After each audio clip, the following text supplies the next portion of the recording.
Right, welcome back to the channel, everybody. This is another long form video, and today we're going to be talking about what was, in my opinion, the worst, absolute worst final that I have seen in my life so far, right? The Manchester United versus Tottenham Hotspurs Europa League final, right? And as a United fan, this game was a complete and utter disgrace of a game. I'm sorry. There are a few points that we're going to talk about, right? Ranging from the manager's decisions to players to how this affects next season, because realistically this was our one ticket to potentially kickstarting a rebuild, right? Because at the end of the day, let's just get right into it, right? At the end of the day, Manchester United is a broke club. We are still owned by the Glazers. Sir Jim Ratcliffe did not give a crazy injection of cash into the club, in my opinion, right? Not to the level that it needed to be. Decisions, slow. The start of the season, slow under Ten Hag. Yes, Ten Hag got his players. Yes, it might have been a mistake, but we had a slow start to the season. It is what it is. Sacked by Christmas. Ruben Amorim comes in halfway through the season, right, with a squad that realistically, this squad could not compete with a top level team. If we lost to a Tottenham Hotspur team that had a worse season than us in the Premier League, a Tottenham Hotspur team that had Bergwijn injured, another midfield injured, Son didn't start, their talisman didn't start. We lost to this team. We lost to Spurs, and this was. I said yesterday in my match preview, right? Let's enjoy the nerves before the game, right? And I was nervous going into this game. I'll admit it. I was nervous going into this game, right? But I had some confidence in this team because it wasn't the Premier League. It was the Europa League, a competition in Europe where we were unbeaten all season long. And to not even show up, because realistically, Manchester United players, the manager, the club as a whole, we didn't even show up and to this final, and it's an utter disgrace. And I'm sorry for the stuttering. I'm just very, I guess, emotional right now. I right. Let's talk about this. Let's start quickly, but not quickly. But let's start talking about the manager's decision, right? Because I think in this game in particular, right, and I'm not Ruben Amorim out. I still think Ruben Amorim isn't to blame for the atrocity that is this season, right? Because at the end of the day, he came in halfway through the season with a squad that doesn't fit his system. But the system really, I think, was the main problem today, right? Because normally, you play three at the back, you have five defenders when you're playing a team that is strong offensively, that is attacking, that is looking to score multiple goals. Spurs today got that fluky goal, and I know some people will say that it was Onana's fault. In my opinion, the goal today was not Onana's fault. He's already diving in anticipation that who was Brennan Johnson was going to shoot the other way, right? As in get a touch and the ball was going to go the other way. The fact that it comes off Luke Shaw's arm and goes in the complete opposite direction, I think Onana did all he could have to try to save that shot. In my opinion, Onana had moments in the game where he struggled, where he caused a lot of issues, and I still don't think that Onana is the keeper that we need moving forward, right, in the future. But I don't think we'll be able to replace him this summer. But let's focus on Amorim, right?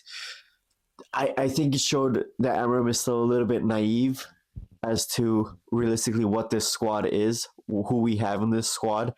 I think he was stubborn, and I think his system will work once we get players that fit his system, that suit his system, that can really adapt to his system, right? But today was not the day to do the system, because at the end of the day, right, Spurs got that fluky goal, and at the end of it, they sat back, they parked the bus, they had a couple of counterattacks, and that was it. They got their goal and they sat back and they time wasted, and it was a stop and start go game. It was one of those games where everything was called as a foul. We had no flow. There was nothing. It was side to side. It was honestly the best I can compare this game, right? Was I had flashbacks to my childhood where I watched for a large portion of the Louis van Gaal era, just side to side passing. The David Moyes era, side to side to side passing. No penetration, no attacking threat, no intent to attack. Because realistically, Ruben Amorim set this team up in the complete wrong way. And in my opinion, one of those key defining moments was playing Luke Shaw. Now, don't get me wrong. I understand. Liniero is coming back from injury. He started. Maguire has to play. He's the only other center back realistically, right? And then you have Delo coming back from injury, which Delo did play at the end, right? He did come in. In my opinion, why did Luke Shaw start? I'm sorry. In the Lyon game, in the Lyon games, Luke Shaw was poor. In the West Ham game for his little cameo, he was poor. In the Chelsea moments where he played on the game in the pitch, right? Poor. I'm sorry, coming back off of a year and a half of not starting a game, of first team football, to play him, to start him for what would have been 90 minutes, right? In a final is ridiculous. It's absolutely ludicrous. Luke Shaw should have marked Brennan Johnson better. Rule number one as a defender is you get in front of your man. You do not let him get in front of you, especially in the 6 yard box. Especially in the 6 yard box. It's ridiculous. I've played center back before. Center back is one of the positions that I still currently play. Rule number one, any coach, academy, travel team, Sunday league, any level, rule number one is you get in front of your man. You do not let your man have a shot like that. And Luke Shaw, granted, potentially focused on other things. In my opinion, Dorgu should have probably called out that Brennan Johnson was running in. But Luke Shaw is the senior center back, a guy that 2 years ago under Ten Hag we were saying was one of the best left-sided center backs in Europe. The fall off needs to be studied because it's ridiculous. It's ridiculous. His movement was poor. His marking was poor. His passing was poor. Sure, when he had opportunities to go forward, we saw a little bit of the attacking side of Luke Shaw that may potentially benefit the team moving forward. But in my opinion, I think after this final, my main concern is that Luke Shaw will never break into this United team again. He's getting to that age where he's a little bit older. He's injury prone, and we cannot deny this. He is injury prone. And I think he's lost a level of quality with this most recent injury. And my fear is that Luke Shaw will become a Phil Jones version 2.0.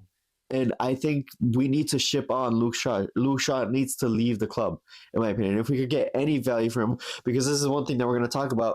Who are we going to sell this summer? Because Amorim needs transfers in. He needs to sign players, but the club has no money because Sir Jim Ratcliffe decided to hop into bed with the Glazers. So where is the money going to come from? It's going to come from player sales. And I can guarantee you, instead of selling players like Luke Shaw, who, in my opinion, are done at United, especially after this performance, but I've been concerned with his level for the past year, especially coming off of that long injury, they won't be the players to go. It'll be Garnacho. It'll be Kobe Mainu. It'll be Bruno Fernandes. Players that can offer the team something. And we'll get into Bruno Fernandes later because I have my opinions on his performance today, right? But it'll be players like that. Youth players. Players that have potential. That'll be sold so we can bring in, who knows who we're going to bring in, right? Because we had an opportunity to bring in a Gyökeres, right? Qualify for the Champions League, get the extra funds in, bring in a Gyökeres, right? That Ruben Amorim wants, knows, built him as Sporting, going to just pop him right into the United system, into his system that he's trying to build, and it's going to work beautifully, right? It's gone.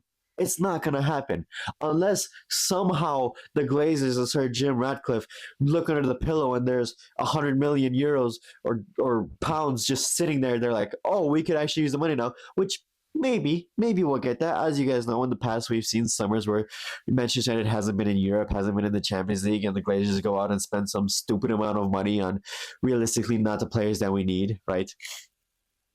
Just to try to get back into the Champions League. And that's a whole other conversation, right? Because basically, how can you go to a Gyökeres now who has suitors from Arsenal, Liverpool, top teams that are going to be fighting for titles, fighting for the Champions League, right? How are you going to go to him as Manchester United now? Okay, yes, he has a good relationship with Ruben Amorim. Can we pay him the same? Can we even afford to get him out of Sporting? Can we present him a project where in 2 years he'll be winning the Champions League and leagues like, say, an Arsenal can? No, because realistically we have nothing to build off of, right? Let's calm down for a second. Anyway, let's focus back on Luke Shaw. In my opinion, Luke Shaw is done at Manchester United. We need to move him on. Another player that was extremely questionable, in my opinion, today was Bruno Fernandes. And I'm sorry, look, I'm a Bruno defender. I think Bruno Fernandes is definitely good enough to play for Manchester United, right? However, how can you, as captain of the club, the player that youth players and even senior players that are not captain, right, look up to during game, how are you going to be the guy that instead of trying to play as a team, you're shooting from 40 yards out, from 50 yards out. You're doing dumb crosses that will never work because you have Rasmus Hoyland versus Van de Ven and Romero. You have Hoyland versus two of arguably some of the better center backs in the Premier League in the world right now. How there was no leadership from Bruno Fernandes today, and I think he had one of his worst performances in a United shirt today. Right, shots that shooting when you didn't need to shoot, shooting when passes were the better option, passing just side to side. We lost. Honestly, today, Bruno looked like a shell of himself. He didn't look like the Bruno that came in when we signed him, and he was looking to always pass the ball forward. Not just these Hollywood passes that piss a lot of people off, but the actual passes forward. The passes that create chances for the striker, that create chances for the wingers, that create chances for the number 10. I didn't see that from Bruno today. I saw a guy that was frustrated, that was losing it. It looked like the pressure got to him. He wanted to be the guy to score the Hollywood goal, make the Hollywood pass, make the be the game changer. But under all that pressure and all that effort, he ended up playing worse than what he could have, in my opinion. And realistically, he wasn't the captain that we needed today. Which brings us on to an interesting conversation because I said this when Saudi Arabia was linked to Bruno Fernandes. I would personally take the money, even more so now. Now, I would have hoped that we would have won the Europa League, gotten the money from winning the Europa League, qualifying for the Champions League, and we wouldn't have to rely on the sales of players to rebuild this team. I would have hoped for that. I prayed for that. But the fact of the matter is, it didn't happen. We didn't get our way. And selling a Bruno Fernandes, whatever you may think, in my opinion, I'm fearful to sell a Bruno Fernandes because he has been a talisman this season, right? He has been one of the better players this season. But I don't see how we rebuild a team without a big sale. And I think the Glazers, Sergeant Radcliffe is already looking at selling Bruno Fernandes, selling, like I said earlier, Garnacho, some of the youth players to build funds to sign players. And I think this summer transfer window, we'll talk a little bit about it later in the show, but I think it's going to be a hard transfer window, especially for us fans watching because we have no control over it. I didn't see enough from Bruno today to warrant rejecting 120 million euros from Al Hilal. That's the one thing I'll say about Bruno is today in a final where he is the captain of the team, I did not see enough from Bruno today to warrant rejecting 120 million euros. And I would hope that if this sale does happen, the money gets reinvested into the squad. And it might be naive of me. It probably is naive of me because I know who our owners are. Realistically, it's not Jim, it's not Radcliffe, it's the Glazers, and they'll probably take that money and invest it into some other part of the club, if it even gets invested into some other part of the club, and we'll spin it as, look, we're getting a new stadium, we're getting a new training ground, blah blah blah blah blah, and it's the wrong route to go. And I think another player that exemplifies what all went wrong today was the Mason Mount situation, right? Mason Mount, like I said at the beginning of the video, the Chelsea game, he was poor. The West Ham game, he was poor. Why is he starting as as a number 10 in this system in a final that we have to win? That is a season-defining final, right? Because we had nothing else. We have nothing else. Why is he starting? He is, like Luke Shaw, just coming off of the back of a long-term injury where we don't actually know if Mason Mount is good enough to play for United. He did it at Chelsea. That doesn't mean he can do it at United. The pressure is higher at Manchester United. It is higher. It is what it is. Chelsea fans can get booty hurt about it. It is what it is. You put on that Manchester United jersey, the pressure is going to be higher. The fans demand more. Why is he... What is this obsession with ushering him back in? Is it trying to rebuild his form that he had at Chelsea before he came to United? Maybe. We can focus on that when he's fully fit, when we're not trying to win a final where mistakes like he did today, where he was passing backwards, passing the safe play. Again, like Bruno Fernandes, there was no intent to create. There was no... I saw effort. Don't get me wrong. You could say he put in more effort than, say, Luke Shaw. I did see him try, but it wasn't enough. He wasn't enough. He did not show the quality needed. to win a Europa League final, to play for this badge right here. He did not show the quality of it. And I think this obsession, if this continues next season, if this obsession with players trying to get them back up to former form or whatever continues, I think Ruben Amorim will be out of a job next season before Christmas. Like Ten Hag. I really do believe that because he kind of has his hands tied behind his back. But speaking of Ruben Amorim, let's talk about him because, in my opinion, I think he was a little naive today. The fact of the matter is, we lost the midfield battle.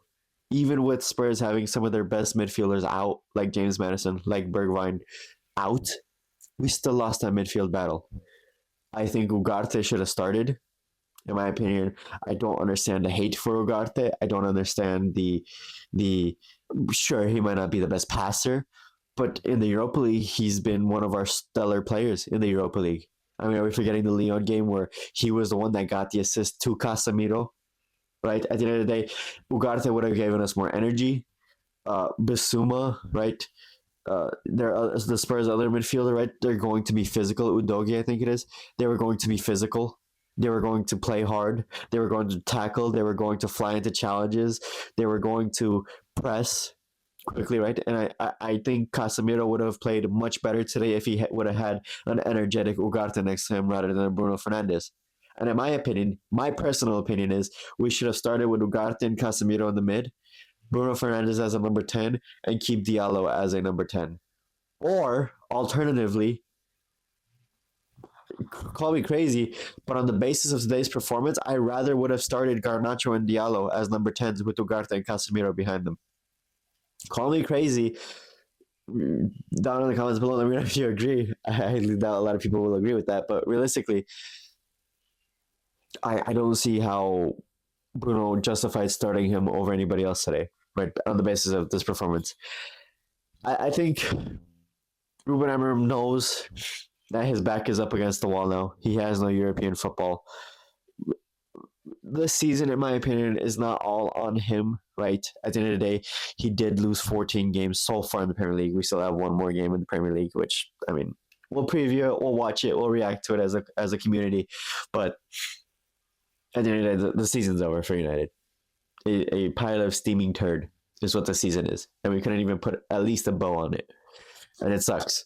And I think Ruben Amorim knows that next season he has no time. The Premier League has to be the focus.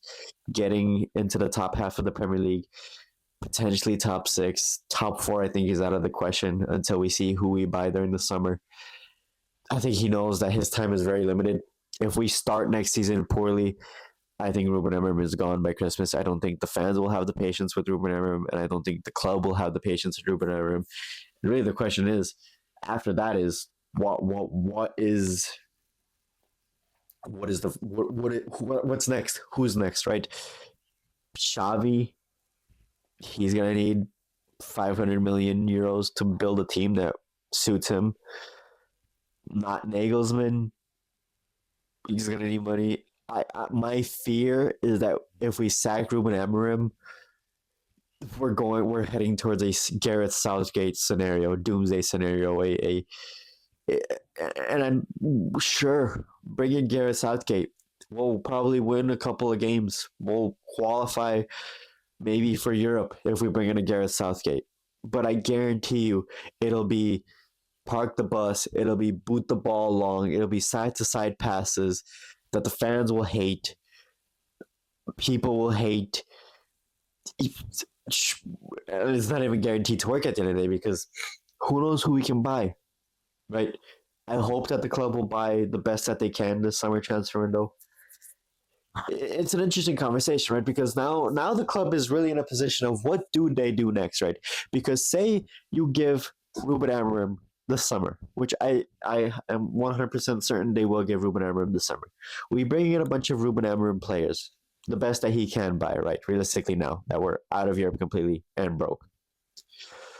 That fit his system, which is, I've said this, a unique system, a system that is not normal, right? I guess, in terms of footballing standards. And let's say it goes wrong and you sack Ruben Amorim. Then what? because you have Ruben Amorim players, you have Ten Hag players still here, you have Van Gaal players still here, you have Mourinho players still here. And the next manager is just going to get an even bigger hodgepodge of players that were just training for the last 6 months, half a year. Who knows if Ruben Amorim gets sacked in a system that is going to be relatively completely different from whoever we sign. The club is stuck between a rock and a hard place. Ruben Amorim has to work out, in my opinion. He has to work out because if he doesn't, what, where are we heading? What is next? What is next? Realistically, and it's disappointing. And I know a lot of you will be disappointed, right? And I'm disappointed, and you guys might be able to tell that I'm mad, I'm emotional a little bit. I'm trying to keep that under control for you guys. But right, well, I see that now we get into a conversation where we talk about next season, right? Because it's the only thing that we have left to look forward to, right? The transfer window next season, because the Premier League, the season's done. The next Premier League game doesn't matter. The last two Premier League games didn't matter. I wanted to win those last two Premier League games because I wanted to build momentum for the final, and it didn't happen. Right. Moving on to the next thing, we just have to. I can't wait for this Sunday to end the Premier League season. And I never want to say that because I love watching Manchester United. I love watching football. I live this game. And to see my team struggle so much, it hurts. In a sense, it does hurt. And it'll affect a lot of people, right? A lot of people's days, weeks, mental health is based around this team, right? And I can't wait for the season to end.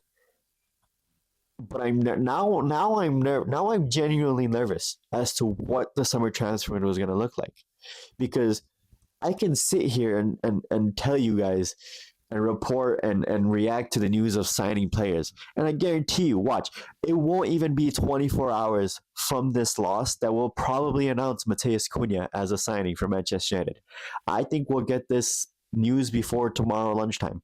I genuinely do, because I think the club will try to spin it as, oh, hey, look, but we're trying to improve for the summer, right? Okay, we get Mateus Cunha, who is a very interesting player because he's probably one of the only players that has the quality to play for a top four Premier League team that is willing to come to Manchester United despite being out of Europe, despite the shit show that was this season, despite all of this. Who else is like Cunha? We need Cunha level quality that's willing to be like Cunha and take a season out of Europe, take a season out of their career to hopefully, not guaranteed, hopefully rebuild this team, right? Because in my opinion, we need a goalie. In my opinion, all right, here's where I'll get a little controversial, right? We've seen little of Bayender, but in the little that we've seen of Bayender, I don't even think he's second goalie quality, right? Onana has his moments where he is first in quality, has his moments where he isn't. But the sad thing is we don't have the money to replace both. We need a goalie. I think we need to get rid of Bayender and bring in a goalie that will compete for Onana, maybe bench Onana, and Onana becomes a second goalie. I think we need a goalie. I think we need a center back. I think we need a left back. I think we probably need a right back. We need another center midfielder. That's already 5 players. And we're not even getting to the expensive players because realistically, I think we need Cunha, right, which we're 90% of the likely to get. And we need another Cam because realistically, right, is Mason Mount going to be better next season? Is he? Because on the basis of everything I've seen this season, he's an injury-prone player that hasn't shown any quality in a United shirt, at least to the level that we need him to be. I think we need another center attacking midfielder. That's 7 players, right? And that's before we even talk about the striker situation. And we've heard the rumors. The lab wants to wait to see who's in the Champions League before he decides where to go. If that's to be believed, then we won't even get Liam Delap. Gyökeres, in my opinion, is out of the question. I highly doubt he'll come to United, despite his relationship with Ruben Amorim, right? So who are these players that the club is going to get to really improve the team, right? Because this next batch of players has to be good enough to not only bring us back in the Premier League, but compete in realistically what's going to be the Europa League or the Conference League, because I don't see us getting top 4 next season. I think the jump from 17th to 4th, we'd have to have what would arguably be the greatest summer transfer window of all ever, of all time, to do that leap. Now we're facing a reality where the club doesn't have money. The owners are reluctant to invest. Sir Jim Radcliffe is broke in the sense of broke as a football owner, right? Don't get me wrong, he's a billionaire. He has any else, whatever, blah blah blah blah blah. But like in the sense of a football club owner, he's broke. No revenue coming in from Europe. And it's not just about the revenue, right? Because as fans, we want to see our team compete in the best competitions that we can compete in with a realistic chance of winning them, right? We want to win trophies. And now we have less of an opportunity to do that because we're not in Europe. Who knows if we'll even have the squad depth to compete in any of the cups next year? The Premier League will have to take focus next year, take precedent. Who knows if we can even buy players to even compete in the Premier League? Because right now, who do we sell? Who, realistically, this has turned from win the Europa League, qualify for the Champions League, and we have a little bit of money to spend, to who do we convince to join United, and who do we have to sell to be able to buy players? Because I would have loved to qualify, like I said earlier, to be able to keep a Bruno Fernandes. But on the basis of today's performance in a final, if $120 million or euros comes in from Saudi Arabia for Bruno, I'm snapping their hand off and saying, take him if he wants to go. Sadly, Garnacho will probably be sold. Who knows? We saw the message he posted on Instagram before the final. We know he wants to start. Reluctantly, maybe he shouldn't have been played from such a young age as a starter, but it happened, right? Garnacho's probably gone. Mainu still hasn't re-signed his new contract. Are we going to sell Kobe Mainu? Are we realistically going to sell basically two of our brightest academy talents to fund purchases of new players? Which I think is a disgrace, because I think my hope, realistically, one of the only ways that we're going to get out of this is putting our faith in academy talents. Can we produce enough academy talents to field a stronger first 11 than what we currently have, right? Because say whatever you say, Garnacho is selfish, yes. Kobe Mainu has been struggling this season to fit into the Ruben Amorim system, yes. There's still some of our most talented players on the team. And I think Manchester United will be weaker without them. We'll be weaker without Bruno Fernandes. I'm fearful of how much can we sell them for, because I think that's what's going to happen. And who can we replace them with? I don't know. This final was dreadful, realistically. And I guess speaking a little bit about the final, as an overall, right, Spurs got their fluky, unfortunate goal and just sat back and were physical and fouled and defended well. And everybody knows this isn't how Spurs played normally, right? You guys have seen Spurs in the Premier League and in other games. They don't sit back. Ange never sat back like he did today, but they did what they had to do to win. Right, the final is a one-off game. It's not a two-leg affair, and they did what they had to win. And the thing that hurts the most is that after all of the hype that the players tried to build, after all of the interviews that Ruben Amorim did, after all of the quotes that we heard from players, from team captain, from everybody, they went out on the pitch today and they didn't play. They didn't play. I think certain players wanted to win. They tried. I think Mazraoui did the best he could have. I think Dorgu was relatively our man of the match somehow, right? I mean, that tells you all you have to know, right? A 20-year-old left wing back is your man of the match in the final is crazy, in my opinion. But he was our best player on the field, in my opinion. Amad Diallo looked like he was trying, but at the end of the day, the pressure got to him as well. As in, he was trying. At one point, he was just trying anything and everything, even if it wasn't working out. I think Maguire did the best he could. I think Hoyland struggled. I saw Joshua Xerxes come on and instantly change the dynamic of the front line. More ability to hold the ball up, play in wingers like Garnacho, right? I saw Garnacho come on and try to do something, right?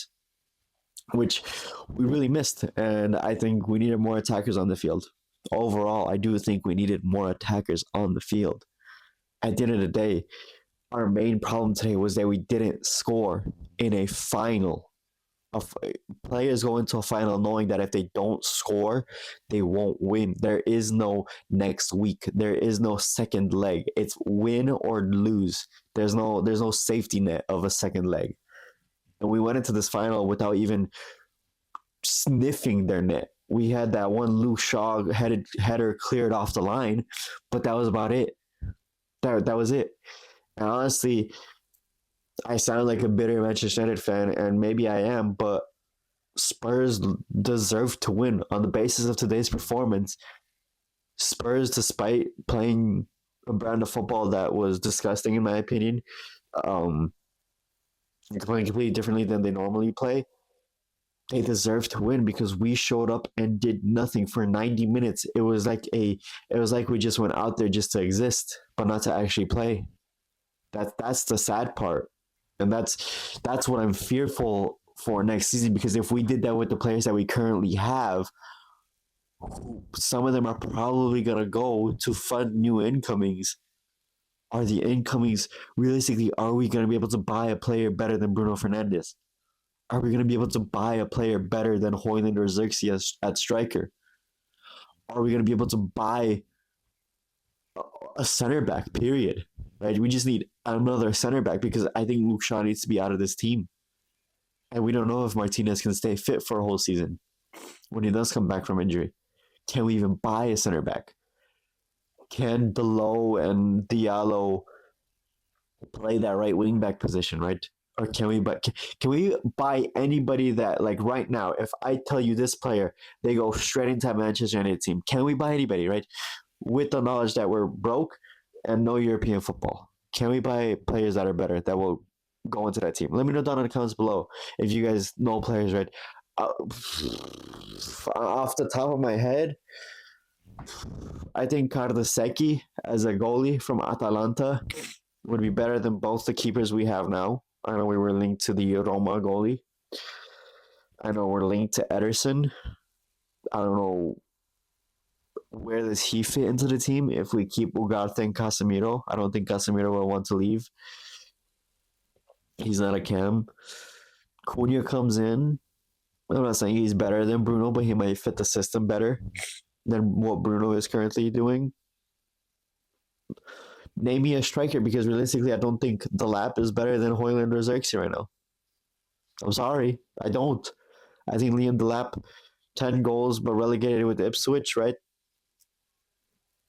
Tell me how that's better than Hoyland because Hoyland got 10 goals this season. Sure, not in the Premier League, but as a whole, he got 10 goals. And how does that? You signed Delap, you take Hoyland out, you put the lap up there. Okay, Cunha might be behind him.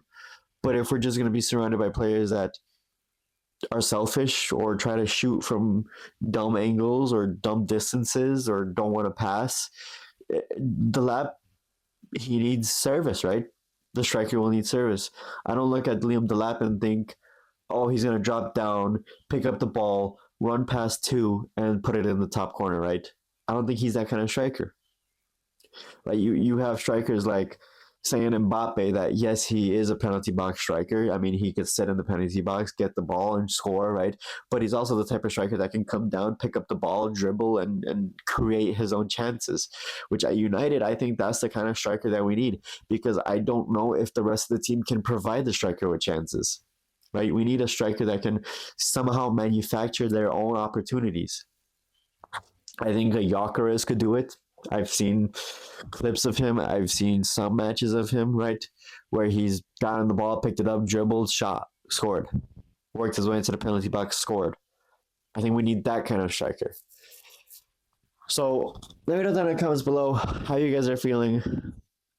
I guess the best I can leave you guys with is it's over now. It'll pass with time. We might be laughed at for a little bit. I think one day we'll see United winning again, and I hope that we can find some joy maybe as the season comes to a close and we transition into the transfer window, right? But I don't know. It's hard.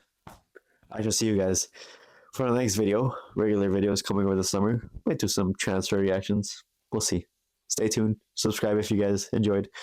Get talking in the comments. Right. Let's share our ideas. Let's talk. Let's help each other through this time. And I'll see you guys next time.